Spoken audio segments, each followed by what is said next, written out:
Bonjour, dans cette vidéo, nous allons découvrir l'éditeur de macros, appelé VBE, Visual Basic Editor, qui est l'environnement de programmation de VBA.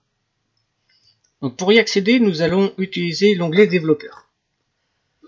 Donc si l'onglet développeur n'apparaît pas dans les onglets du menu Excel, il faut l'activer par le menu Fichier, Options, Personnaliser le ruban, et dans les onglets principaux, cocher développeur. On valide. L'onglet développeur apparaît bien dans notre menu. On peut y accéder plus rapidement avec un clic droit sur l'un des onglets, personnaliser le ruban, dans personnaliser le ruban. Dans l'onglet développeur, on trouve des outils liés à la programmation VBA, parmi lesquels Visual Basic. Si on clique sur Visual Basic, on arrive directement dans l'éditeur de code VBA. On peut retourner facilement dans Excel en cliquant sur le logo Excel. Et on peut retourner dans Visual Basic, soit en cliquant sur le logo Visual Basic ou par la combinaison de touches Alt plus F11. Dans l'interface VBE, on trouve différentes fenêtres que l'on peut afficher par le menu Affichage. Dans cette vidéo, on va voir les principales fenêtres que sont l'explorateur de projet, les propriétés, la fenêtre code et la fenêtre variable locale. Donc chaque fenêtre étant créée dans l'interface, on peut les déplacer, les agrandir, les en créer de nouveau. La fenêtre explorateur de projet présente les différents projets ouverts et permet de naviguer facilement entre vos différentes feuilles de code VBA. Par exemple, si j'insère un module, on voit que le module apparaît bien dans l'explorateur de projet et les différentes feuilles sont classées par dossier. Grâce à ce petit logo, si je clique dessus, les dossiers disparaissent. Si je reclique, les dossiers réapparaissent. On peut également insérer des user forms qui apparaissent dans les classeurs feuilles. La fenêtre code, donc c'est la fenêtre la plus importante car c'est elle qui contient le code VBA et c'est à l'intérieur où vous allez saisir les procédures et les fonctions. Autre fenêtre importante, la fenêtre propriété. Elle contient toutes les propriétés de l'objet sélectionné. Si ici je sélectionne la feuille 1, on trouve toutes les propriétés de notre objet feuille 1. This workbook, on y trouve toutes les propriétés, également toutes les propriétés. Les modules ne contiennent qu'une seule propriété qui est leur nom, que l'on peut changer, par exemple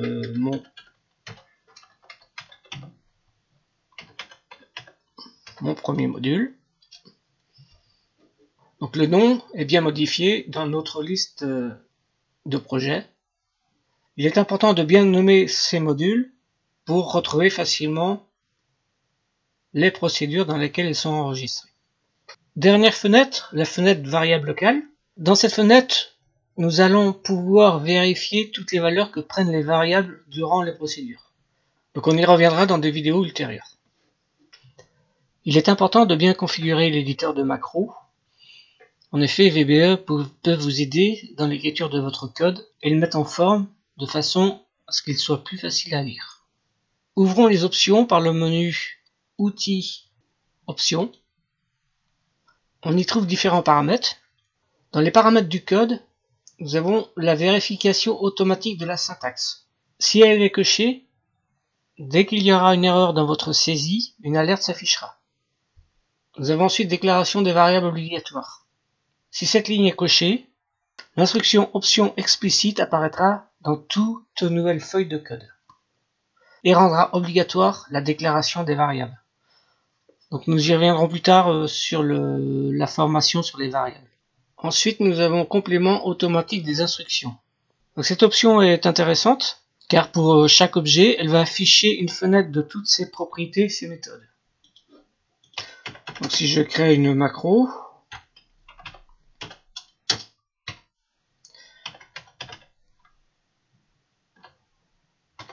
je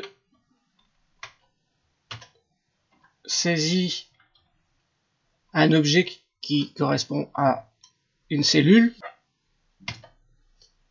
Si j'appuie sur le point, toutes les propriétés et méthodes de l'objet saisi apparaissent. Retournons dans les options. Info express automatique. Encore une option très utile car elle affiche les différents arguments que possède la fonction ou l'objet que vous venez d'écrire. Si j'ouvre la parenthèse de l'objet range, je vois les arguments que demande cet objet. Ici, celle 1, celle 2. Info build automatique, donc indispensable lors d'un débogage pas à pas. Elle permet l'affichage de la valeur de vos variables. Le retrait automatique permet de placer chaque ligne de code au même niveau que la ligne précédente. Et le retrait de ligne se fait par les touches Tab et Shift plus Tab. Si j'enlève le retrait automatique,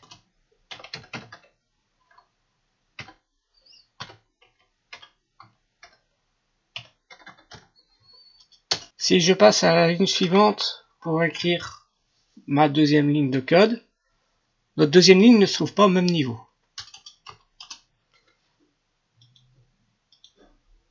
Si je remets le retrait automatique, ma deuxième ligne est au même niveau.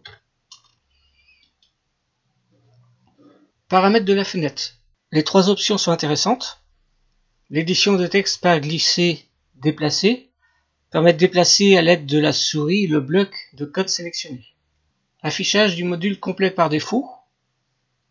Donc là, c'est intéressant aussi car on va pouvoir voir toutes nos procédures de notre feuille.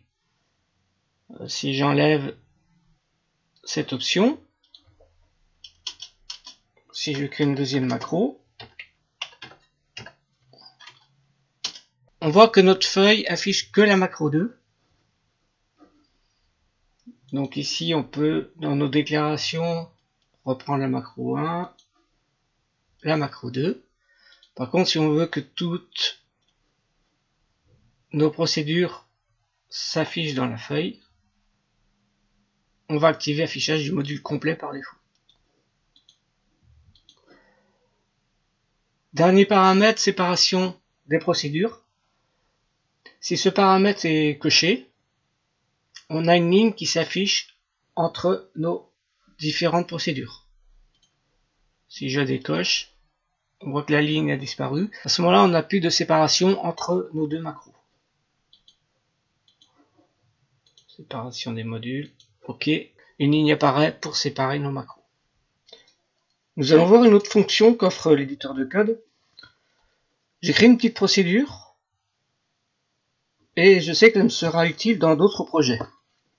Donc je vais la copier, je la sélectionne, clic droit copier ou édition copier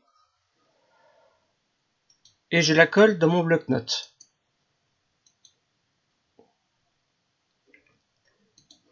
Je l'enregistre dans un classeur et je vais la nommer. Donc il faut la nommer forcément de façon explicite pour la retrouver facilement. Bon, ici je l'appelle macro 1 pour l'exemple. Je ferme le bloc-notes. Je vais créer un nouveau projet dans un nouveau classeur. Je retourne dans Visual Basic. Donc je suis dans mon nouveau classeur dans lequel je vais insérer un module. Dans ce module, je veux donc ajouter la macro précédemment enregistrée. Donc, je vais utiliser le menu Insertion Fichier. Je retourne dans le dossier dans lequel j'ai enregistré ma macro au format texte. Je la sélectionne, je valide. La procédure est bien créée dans mon nouveau module. On peut également sécuriser le projet dans le menu Outils, Propriétés. Et dans l'onglet Protection, on peut donc ajouter un mot de passe pour protéger les projets. Voilà une présentation succincte, mais qui montre les principales tâches qu'offre l'éditeur de code. Dans la prochaine vidéo, nous créerons nos premières procédures. Merci d'avoir regardé cette vidéo et à bientôt sur VBA Excel Edition.